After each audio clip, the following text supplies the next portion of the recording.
Where do we stand in the world today as the UK? Are we a rich country? Are we a poor country? Can we afford to invest in the things that we need? Can we make the hard choices that we need to make? Can we tell you the truth? And leadership and achievement is all about people. How do I organize the orchestra into the pit and get to play brilliant music? I love that.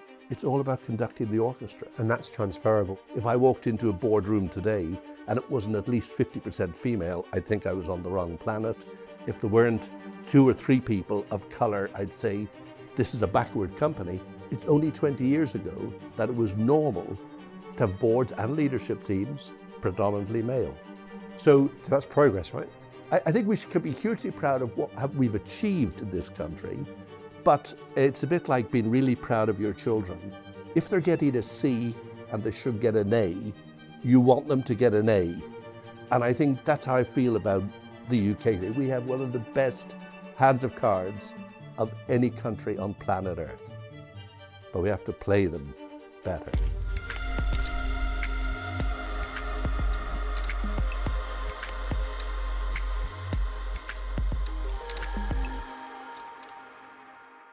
Welcome. Thank you. I'm delighted to be here. Look forward to the conversation. Me too. Tell me, who is Paul Drechsler? He is one of the luckiest people on planet Earth, the son of a Czech refugee father, an Irish mother, a father who was an engineer and an academic, a mother who loved literature, and when I was growing up, every week she gave me a book to read. So I grew up in Dublin City, Ireland, great city in the 50s and 60s.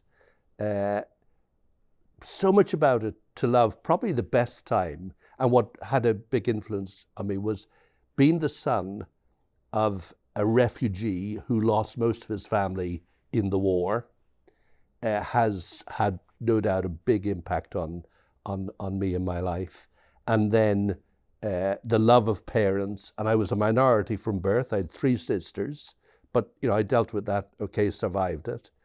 And then I went to Trinity College in Dublin, which is a really old university in the middle of a capital city, and made friends from all over the world. So the social animal was let loose in the center of Dublin, and just enjoyed the diversity of people. I met with different beliefs, different values, different religions. It was fabulous. Wow, no day's the same. And you carried that on all the way through, talking to you off camera. And we must cover the career part of side of things to piece that together for people. But you've got such a zest for life. You've got such an interest in people.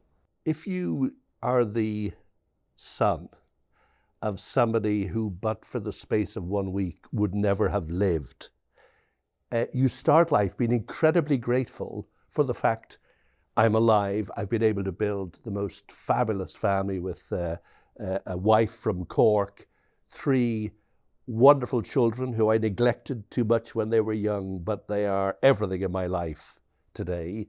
And when you've got that to go home to or to know, what more do you want?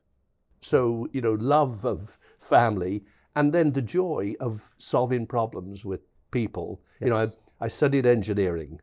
And engineering is the science of problem solving. It's just all about solving problems.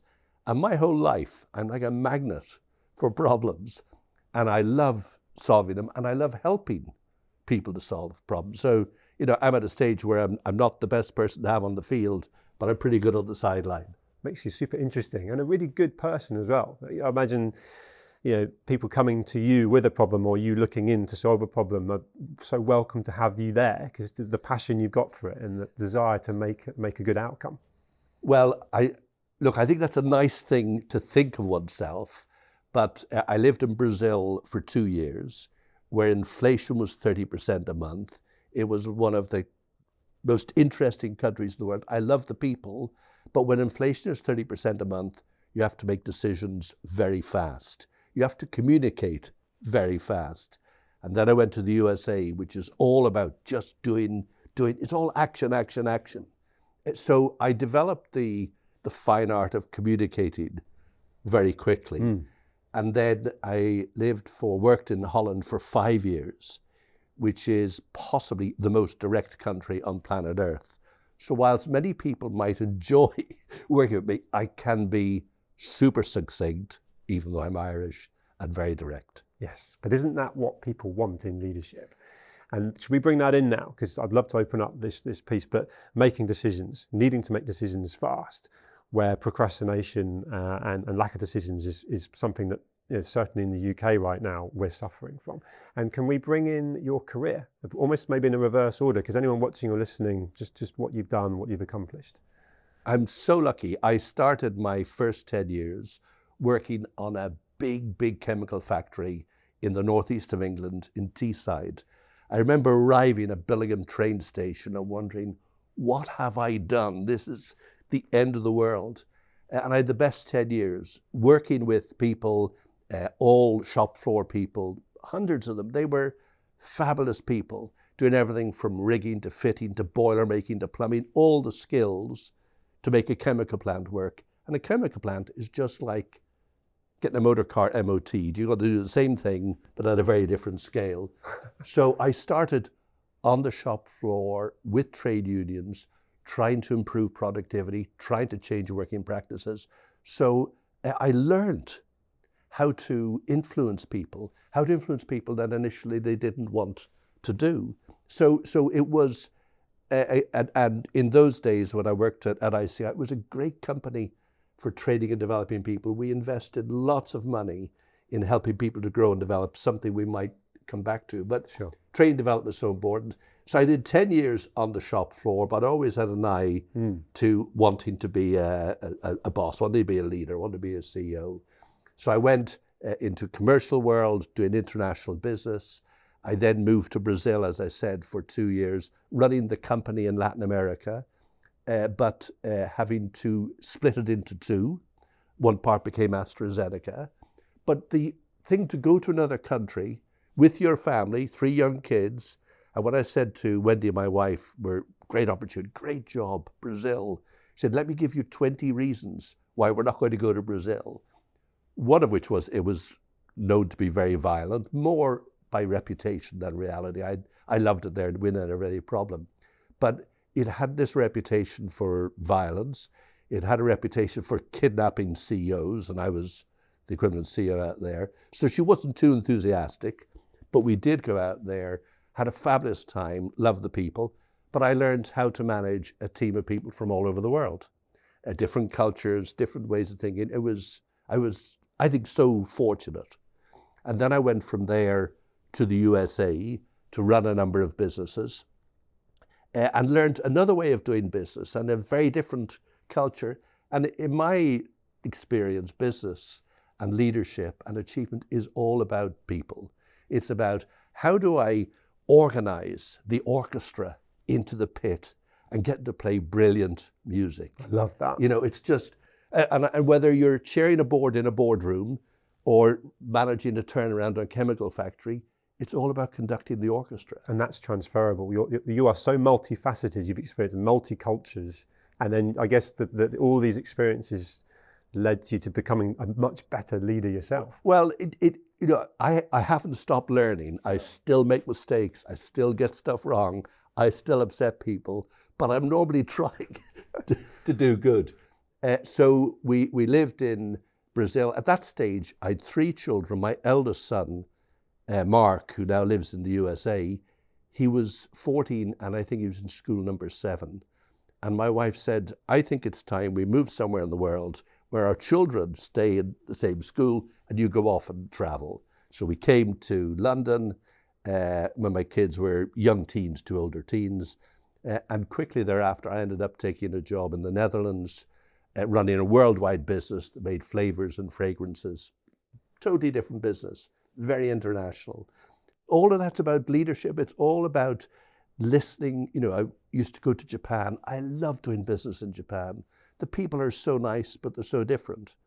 But if you greet them in Japanese, just 2 or 3 words, immediately you build a bridge, you build a relationship. And I found... Is that because you made the effort to come at their level and I never went anywhere in the world without trying to learn. Good morning, good evening, thank you very much, please. No, I did one time try to do a speech in Chinese, that's another story, but mostly I'd have a few sentences just to build relationship. A lot of British people don't do that. There's almost an association of laziness where you go to the country but you make no effort to have any knowledge of their culture or speak their language. If you look at the history of Britain is, of course, seafarers going all over the world and doing all sorts of things, but speaking foreign languages. I mean, if you turn the clock back 20, 30 years ago, everyone in school learned one or two foreign languages. They probably had a chance to go and visit France or visit Germany or Spain or wherever. And I think that's so. So I think languages are important. But, you know, these are all things that they're all, you know, the magic that you need to get people to connect. And if you can get people to connect, and it's not you do it for a living, but it's not the easiest thing in the planet. But if you can do it, then the impossible becomes possible.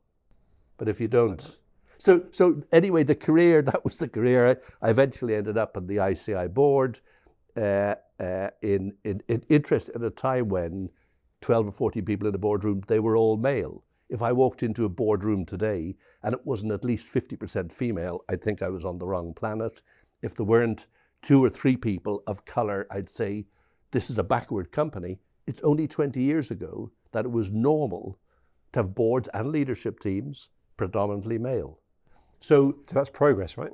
I think we can be highly dissatisfied about lots of things we want to be, but when you step back and look, we have made fantastic progress, and there's so much to be proud about in terms of.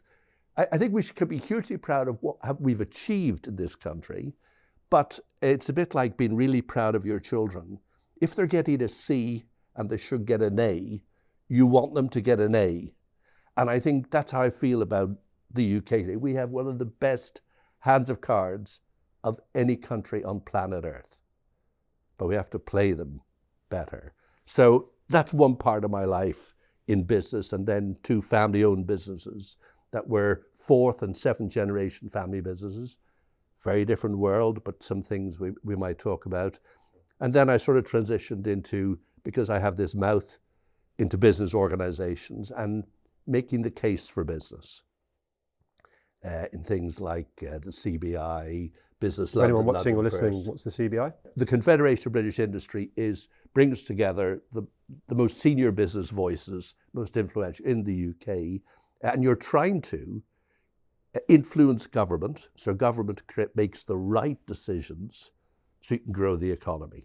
And if you do a great job influencing government, it's a win-win. And if you don't, it's not so much a win-win. There's 1 or 2 cases we can come back to.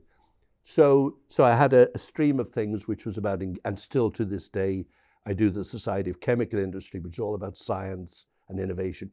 We have the best universities on the planet. We have more research success per capita than almost anywhere else in the world. And our challenge is, how do we take that great strength and make it into brilliant value for the UK so that everybody benefits? This is amazing mission. And your positivity is infectious. I love it. And we both agreed off camera before we started filming that we are glass half full people. And you made that comment about there's always sediment at the bottom. But the opportunity, if you like, and the potential that you talk about there and the actual infrastructure is phenomenal. So what's holding it back? Well, so let's just stop for a moment and think, you know, what have we got that is fabulous? I talked about our science. What country in the world has culture like the Beatles, the Rolling Stones, Eric Clapton, William Shakespeare, arts and culture to die for, bioscience, fintech, financial services, the English language, our location? You couldn't offer. And by the way, democracy that has been, despite all the stress tests, a democracy that has survived hundreds of years and worked through all sorts of challenges, and the rule of law. So there's a whole bunch of things we should be really happy with. The question then is, do we play that set of cards the right way? And the reality is, for much of our history in the UK, we have, I think, done a good job of that. I think we lost our way. We came off the motorway badly around 2015, and all of a sudden we stopped thinking about what makes the country great. How often in the past 6 weeks Have you heard about any of those things I talked about? It's so refreshing to hear from you. Yeah, I'm genuinely enjoying it. I don't even read the papers or listen to it because it's just all negative. But most of it doesn't matter. We've 60 million plus people in this country from all over the world. London, 140 different nationalities, every language spoken, best capital city on planet Earth. You know, we should be dancing in the streets. But what's the news? The news is about stuff, so much of it that doesn't really matter, or it's so profound as the troubles we're facing today in the Middle East, that we create this sense of people being helpless. So you know, I think what does leadership do? You know, leadership, you have to my mind, have a story. What's the story what's our national narrative? Do we have a great story to tell about the UK? I think if I walked in here as a football manager, I can say, let me tell you all the reasons why we are going to be the best place on planet Earth in which to invest, in which to live, in which to play. I could do that story, but I have to tell you that, and I have to tell it to you as a public in a way where you sort of buy into it. And I think we've just lost that art of storytelling in a way that invites all of us into the room. That's interesting, because we have better tools than ever. You know, the old campfire storytelling that passed everything on. Now we have social media, which by default has got the word social in it, which should be connecting us all. But and I don't want to go down a rabbit hole with the algorithm and the kind of negativity, but why is that not amplifying and spreading those positive messages? Because a narrative isn't 10 words, go off and do it. A narrative is a conversation. Because you and I can talk about what we really like about this country. It won't be the same as the last guest you had. We will all have a different perspective. So conversations matter. Social media is just bam, bam, bam, bam. 140 characters, we're done, out of here. I mean, that doesn't build culture. You know, my question for all of us is, if we want a better world, don't we have to sit down and think about what that might mean? To have a conversation about what does a better world mean for you. We have 12 million people in the UK, 12 million who are living in poverty. That means they mightn't have food on their plate tonight, tomorrow, or Saturday. What they need is quite different to my friends who are going off flying back and forward to the States once a month. Difference, you know, we're living in a world, particularly in the Western world, where wealth distribution has gone off the rails. So we have a small number of people living like lords, kings, and beyond, but a large number of people haven't. And that is creating an understandable gap in society. And we as leaders, we have led our nations, our businesses, our companies to this place. And the consequence is, why are we surprised they're all so unhappy? Why are we surprised when we have elections that things are over? Because I have to believe you. I have to trust you as a leader. And if my experience is not good, which for so many people here for quite some time, I want to blame somebody. I have to. I mean, that's the way as humans we either pray or we want to blame. My life isn't good. Who can I turn? Who can I blame? And we had our period of let's blame the immigrants, and then we blame something else. Then we blame and if politicians foster that, so if the leadership decides the way we are going to run the country is to polarize, whatever you say, I'm going to say the extreme opposite. That doesn't create, to my mind, conditions for a good society. We have challenges. We had Black Lives Matter and challenges about people of color, and what does it do? It fuels anger and hatred when we should say, how do we make this world a better place? How do we ensure everybody has an equal and fair opportunity? That's leadership. So if I bring business in, because I know that's a passion of yours and mine, and that's overarching, including entrepreneurship and bringing education into it, that sort of early ambition, aspiration, someone watching you, listening to you thinking, I want to be a leader. I want to make change as a force for good. This is a hard question, but if we use business at the heart of it, what would you change? What needs to change? Because where I'm going with that is that businesses are struggling right now. If you take the UK, the tax structures that are coming through relatively new leadership that's crippling certain businesses and making it almost unsustainable. And without going into the minutiae of that, just from a leadership, from that self-awareness point of view, in fact, I love the fact you brought it back to people. What needs to change? I think everything has to start with the truth. Where do we stand in the world today as the UK? Are we a rich country? Are we a poor country? Can we afford to invest in the things that we need? Can we make the hard choices that we need to make? Can we tell you the truth? And, you know, the reality is politicians have lost that ability to tell the real truth. The truth is we have to invest a lot more in defence. The truth is the NHS is going to cost a lot more money.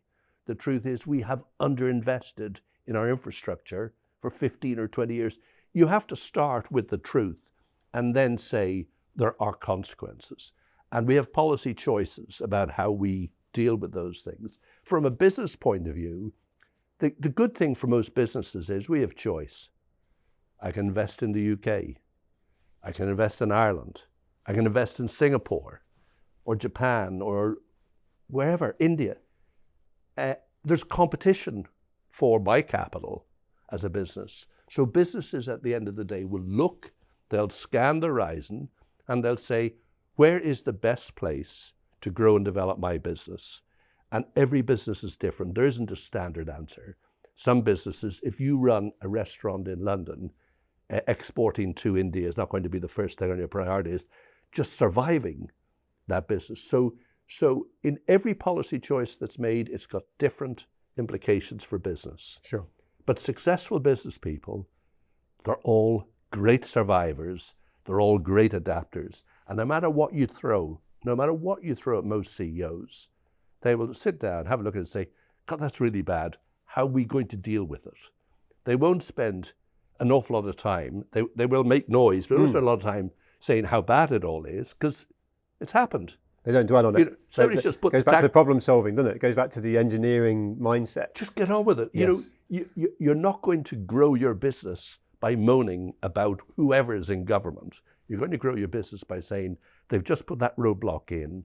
What do I do? How do I get around it? And the reality, some of the decisions that are made by all governments, I mean, the worst decision made by a government in the past 10 or 15 years was a decision to ask 50, 60 million people, would they like to stay in the European Union or not?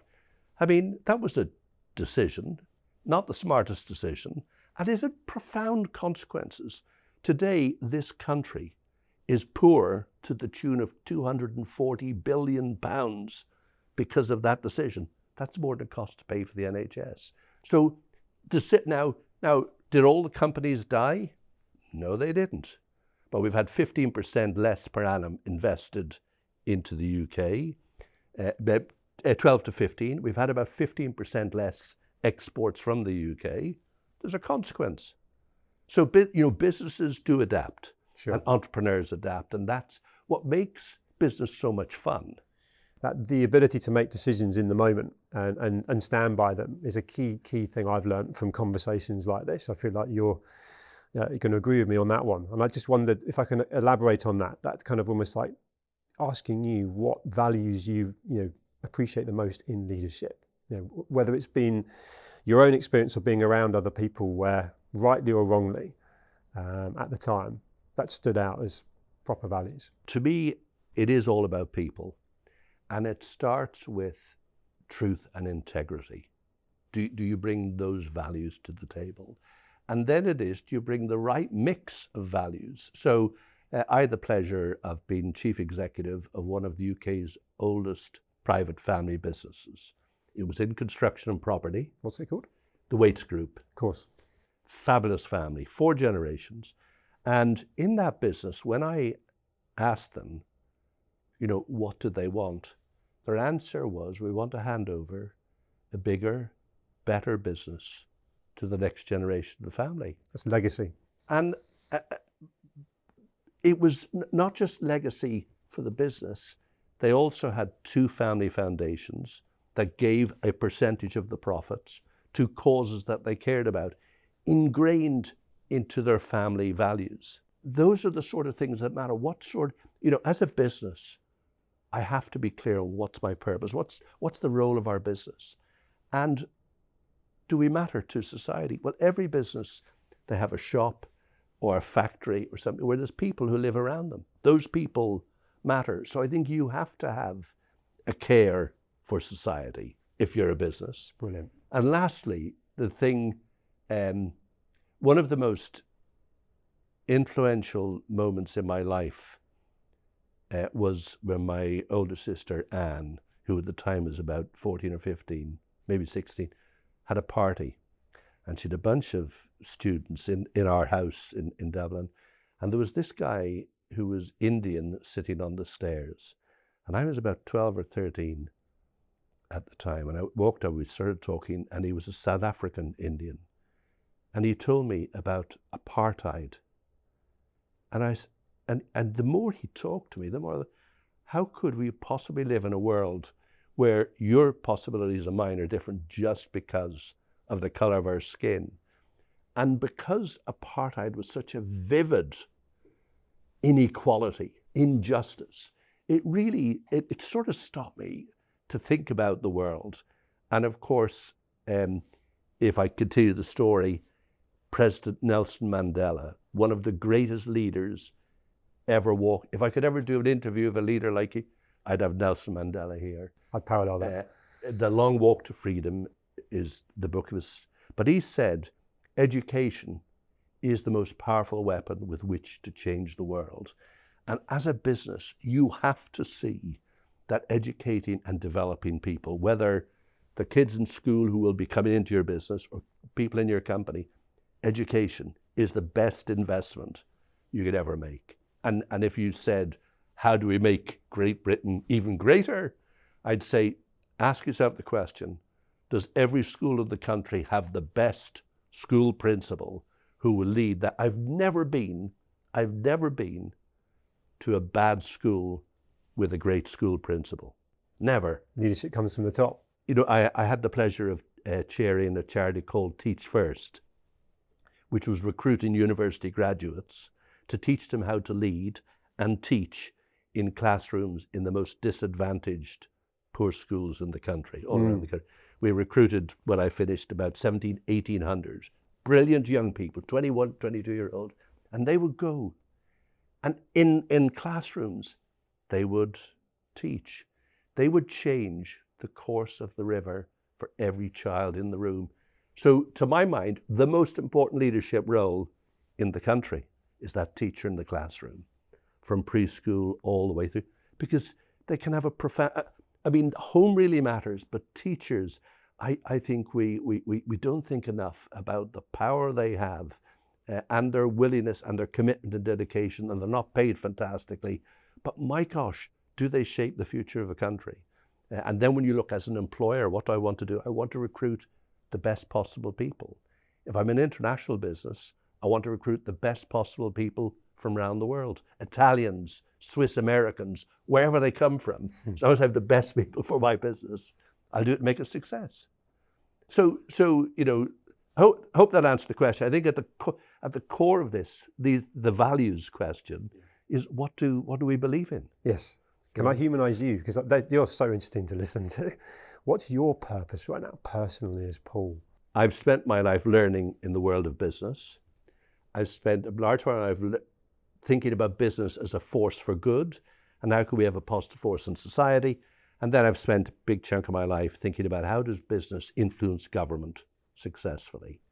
So if you imagine, I started with how do I get a team of people to do things, to how do I get a team of people to make money, how do I get a team of people to have some positive impact, to how do I get that for the company.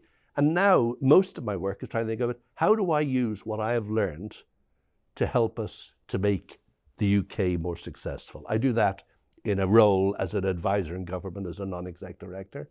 I do it in a charity that gets food to hungry people. 150 million meals last year, recovered food, get to 1.5 million people. That's a problem to solve.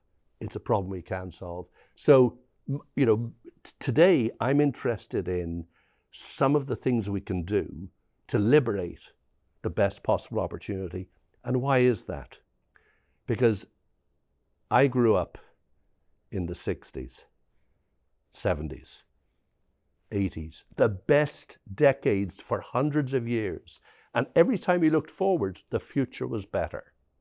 The future was peaceful.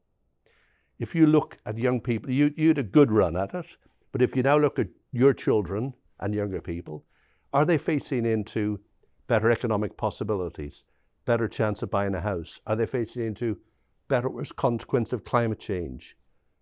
These were things that there weren't obstacles in our way growing up. And then add to that, I grew up son of parents who'd lived through the war. Second World War was a vivid, vivid memory for people around me. For 50 years, we have lived with the longest period of peace in hundreds of years in Europe, 50 plus years of peace. And all of a sudden, that has been upended. And we're now living at war in Europe and the Ukraine, crazy stuff happening in the Middle East, and incredible things in Africa and some of the wars. I mean, that was not the world I grew up in, but that is the world that young people are faced into today. So I think there's a lot for us to do as leaders to think about what are we going to do to have the best possible impact on their future possibilities. And I think all of us in leadership roles have a role to play. And if you can change the course of the river 1 degree, that's quite a lot over 10 or 15 years. And I think that's what leadership is about. And the ripple effect from that as well, right? You know, those few percent that are affected then bring other people with them. They might start a company that then brings other people, and the culture that they swung with becomes the culture that other people can live by. And every one of us, we're doing something where we can make that difference. I talked about this charity, the Felix Project, recovers surplus waste food, which we have in abundance. We have more waste food than the whole country needs at the moment.